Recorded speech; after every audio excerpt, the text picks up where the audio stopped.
Olá, meu nome é Edmilson Pereira e neste vídeo eu farei um resumo sobre a política na perspectiva de Tomás de Aquino.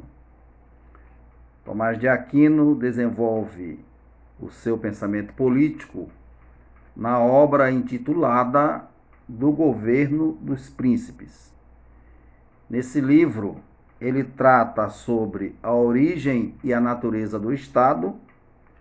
Ele trata das relações entre o Estado e a Igreja e trata também das várias formas de governo. Para Aquino, o homem tem como fim o aperfeiçoamento de sua natureza. Mas esse aperfeiçoamento só é possível em Deus.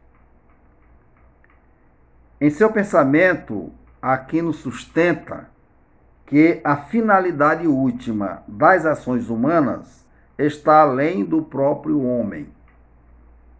A respeito da vontade humana, Tomás de Aquino entendia que ela leva o homem a dirigir-se ao Ser Supremo e que, para ser considerada boa, a vontade deve estar em conformidade com a norma moral encontrada nos homens, porém, essa norma é um reflexo da lei eterna da vontade divina. Contudo, a lei eterna da vontade divina não pode ser conhecida pelo homem. Logo, ele tem que obedecer ao que determina a lei natural, entendida como a lei da consciência humana. Em se tratando de política, Tomás de Aquino propôs 3 diferentes tipos de leis que levam a comunidade ao bem comum. O primeiro é formado pela lei natural, e essa lei natural ela envolve a preservação da vida, ela envolve o desejo da verdade e também envolve a geração e a educação dos filhos. O segundo tipo é constituído pelas leis humanas opositivas que, com base na lei natural, são estabelecidas pelo homem visando o bem comum. E o terceiro tipo é a lei divina, que levaria o homem ao alcance do seu objetivo sobrenatural, na qualidade de alma imortal, ou seja, o seu objetivo atemporal, o seu objetivo espiritual, já que o homem tem a qualidade de alma imortal ou possui a alma imortal. Então, Tomás de Aquino, a exemplo do que fez em relação à razão e à fé, procurou conciliar o poder temporal com o poder espiritual, poder temporal ou poder natural, com o poder sobrenatural ou poder espiritual, que mantinham uma relação conflituosa. Bom, quando Tomás de Aquino tentou conciliar fé e razão, a filosofia e a teologia também mantinham uma relação conflituosa. Dessa mesma forma, o poder temporal, ou seja, o poder natural, vivia em conflito com o poder natural ou com o poder sobrenatural, e Tomás de Aquino tenta estabelecer uma conciliação entre esses dois poderes, porque ele entendia que havia a possibilidade desses dois poderes coexistirem harmoniosamente. E para Aquino, o Estado, que é o poder temporal, conforme já se falou, é entendido como uma instituição natural cujo objetivo deveria ser promover e assegurar o bem comum. Observe aqui que para Tomás de Aquino, o Estado ele não deve ser estabelecido através de um contrato, mas ele já existe naturalmente. E ele existe naturalmente para assegurar o bem comum, ou seja, o bem de todos.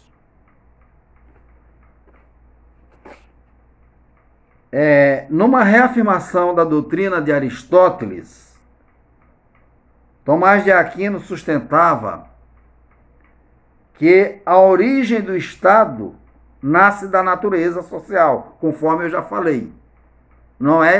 O Estado não tem sua origem estabelecida num contrato, como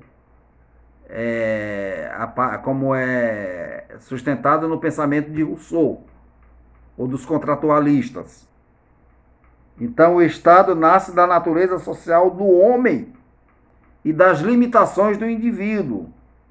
Ou seja, o Estado nasce de acordo com as necessidades do homem, de sua natureza social e de suas limitações. Por isso que o Estado, no pensamento de Tomás de Aquino, ele existe para promover o bem comum.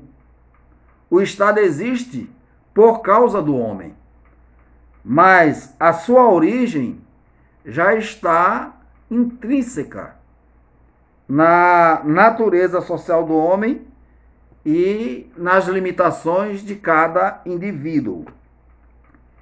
Aquino entendia que o Estado é uma sociedade perfeita. Por que perfeita? Ele explica que é a sociedade porque é a união de muitos. Então, o Estado é uma sociedade que é uma união de muitos, e para que essa união? Para fazer alguma coisa em comum. Então, Tomás de Aquino, repetindo, Tomás de Aquino entende que o Estado é uma sociedade perfeita. E ele explica que ele é sociedade porque ele é a união de muitos. E essa união de muitos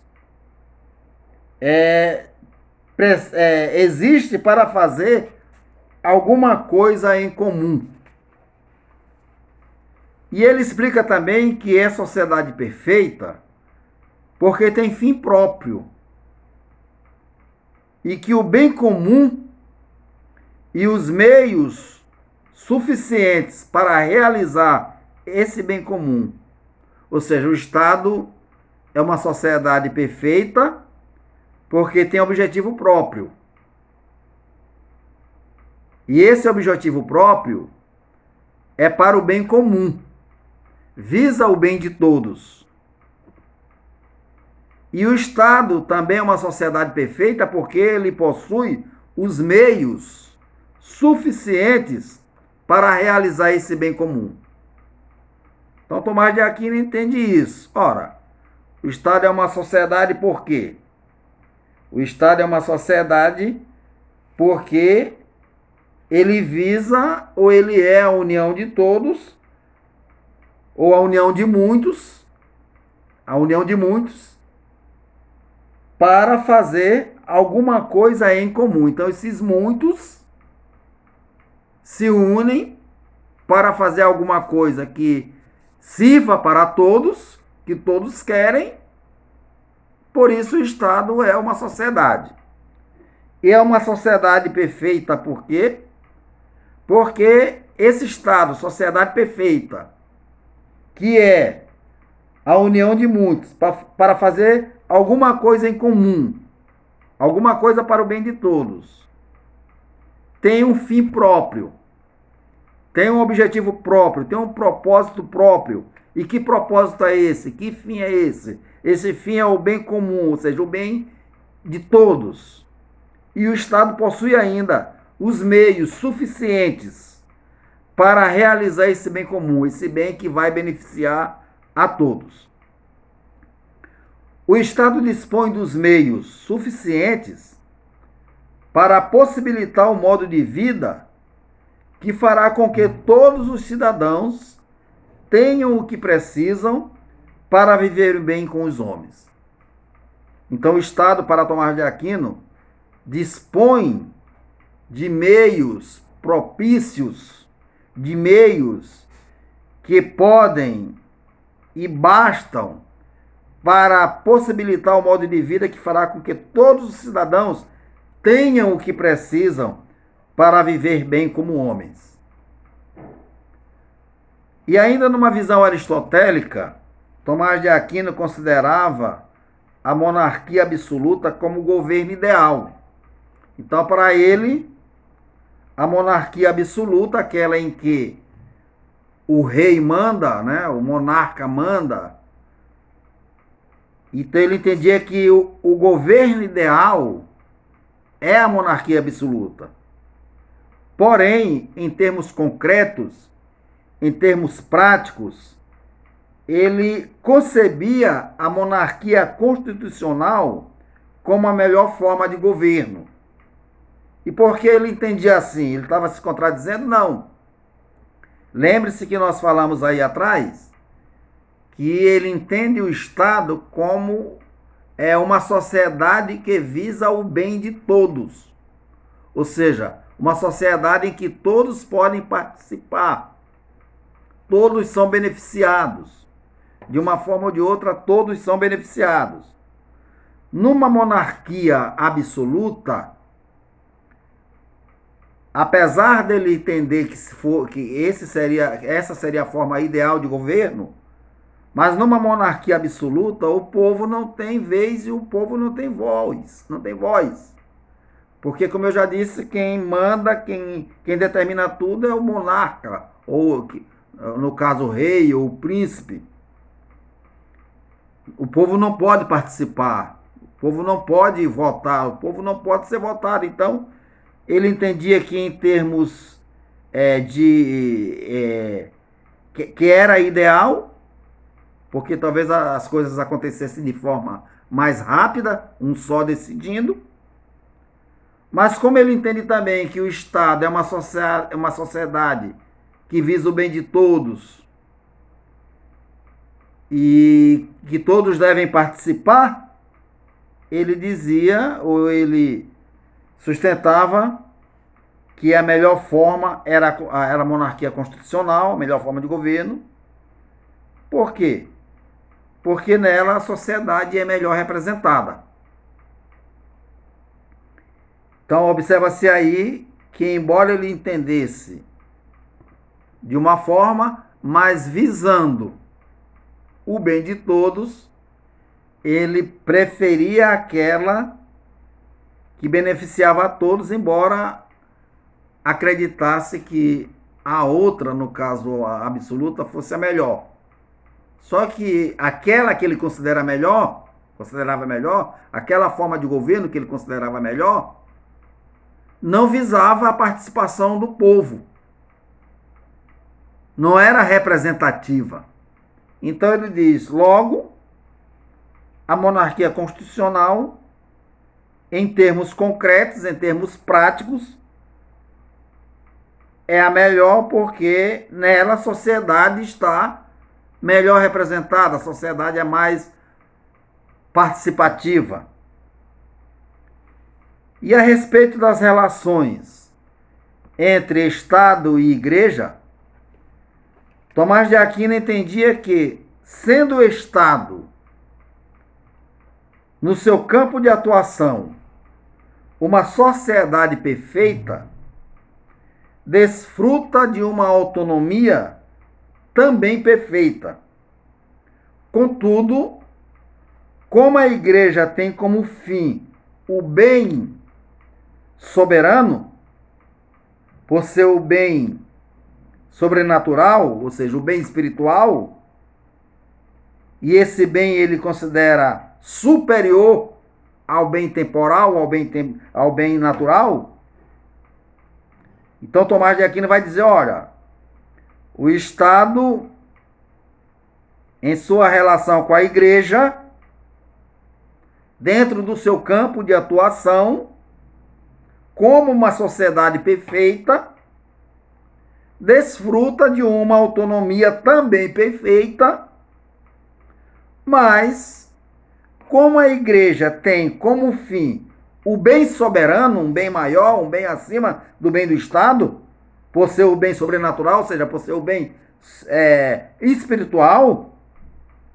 então esse bem soberano, esse bem espiritual que a Igreja possui, segundo ele, superior ao bem do Estado, porque o bem do Estado é temporal, é natural, e ele diz que é tão somente um bem comum neste mundo, então a Igreja é a sociedade mais perfeita. Então vamos lembrar aqui da via do ser perfeitíssimo, dentro das 5 vias que Tomás de Aquino usa para provar a existência de Deus, ou pelo menos tentar provar a existência de Deus através da razão, tem uma que ele coloca lá que é a do ser perfeitíssimo. Ou seja, se o ser contingente, que são os seres humanos, os outros seres, e o ser necessário, que é Deus, que sem ele nada existiria, o ser contingente pode deixar de existir, ou pode existir ou não, o ser necessário, que é Deus, não pode deixar de ser. Então, se o ser contingente é perfeito em bondade, por exemplo, o ser necessário, que é Deus, é perfeitíssimo em bondade. Então, o ser contingente não pode ter sido criado, em sua perfeição, não pode ter sido criado por um ser menos perfeito ou igualmente perfeito. Tem que ter sido criado por um ser perfeitíssimo. Então, dá para fazer a comparação aqui. Se o Estado é uma sociedade perfeita, mas é uma sociedade que é natural ou que é temporal, a Igreja, sendo uma sociedade perfeita, mas que visa um fim sobrenatural ou um fim espiritual, então ela é superior ao Estado. O seu objetivo, ou melhor, ela é uma sociedade mais perfeita, então ela é superior, porque ela representa um fim que é perfeitíssimo. E dessa forma, o Estado sendo, embora ele sendo uma sociedade perfeita, mas como ele é uma sociedade natural, uma sociedade temporal, ele está subordinado à Igreja no que concerne as coisas sobrenaturais, no que concede ao fim, no que concerne ao fim espiritual do homem. De forma indireta, para Tomás de Aquino, o Estado depende da Igreja, já que a Igreja representa o poder sobrenatural, ou seja, o poder espiritual. O Estado, por representar, embora seja uma sociedade perfeita, mas por representar o poder temporal ou o poder natural, ele depende da Igreja porque ela representa o poder que está acima, um poder que é mais perfeito. Nesse caso, o Estado precisa depender ou estar subordinado à Igreja. Então, para Tomás de Aquino, o poder sobrenatural ou o poder espiritual é superior ao poder natural, ao poder temporal. Aí repetiram, como a igreja, ou melhor, como o Estado representa esse poder temporal ou poder natural, embora ele seja uma sociedade perfeita, existe uma sociedade mais perfeita ainda, ou perfeitíssima, no caso a igreja, porque ela representa, repito, o poder espiritual ou poder sobrenatural. Por isso, no que concerne a essas coisas espirituais, o Estado tem que estar subordinado à igreja. Aí vemos aí um vislumbre da separação entre igreja e Estado. Ele diz, ora, vocês vão cuidar, o Estado vai cuidar daquilo que concerne as coisas naturais, as necessidades humanas, visando o bem comum. Mas em se tratando de coisas sobrenaturais, ou seja, de coisas espirituais, é a igreja que vai cuidar.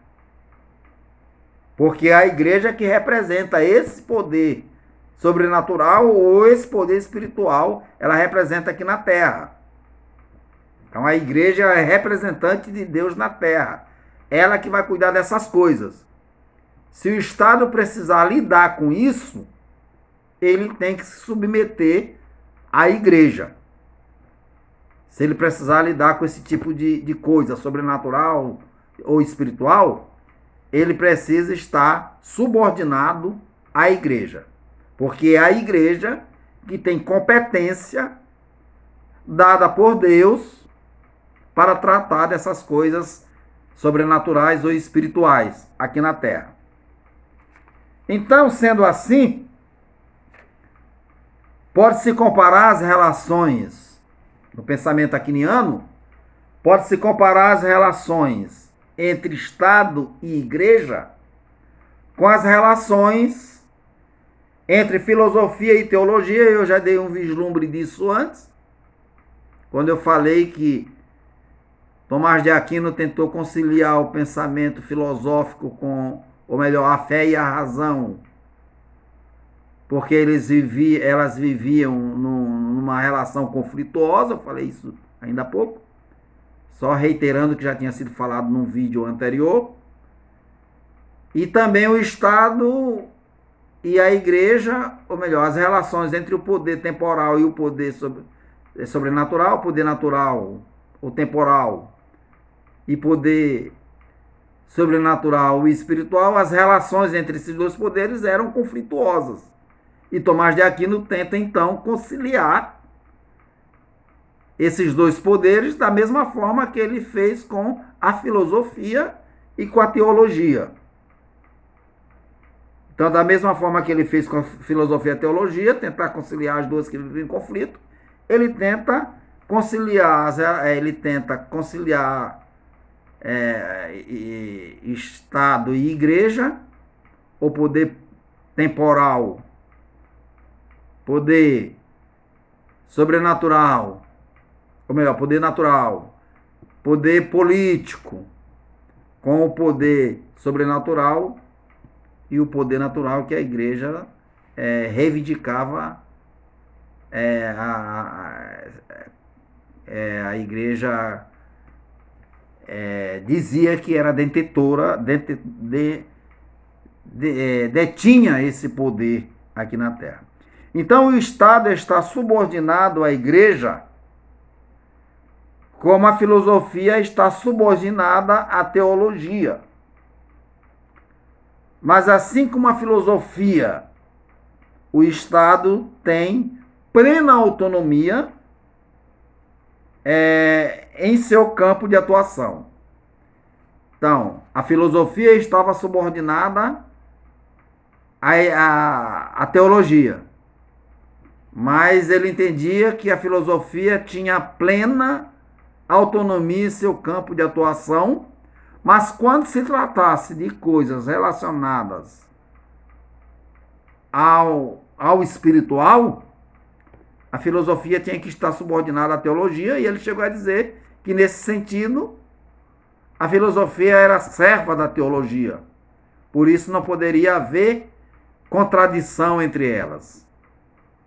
Nesse mesmo raciocínio, ele diz que o Estado é autônomo em seu campo de atuação, mas que se houver necessidade dele lidar com algo que seja de cunho espiritual ou sobrenatural, ele tem que estar subordinado à igreja.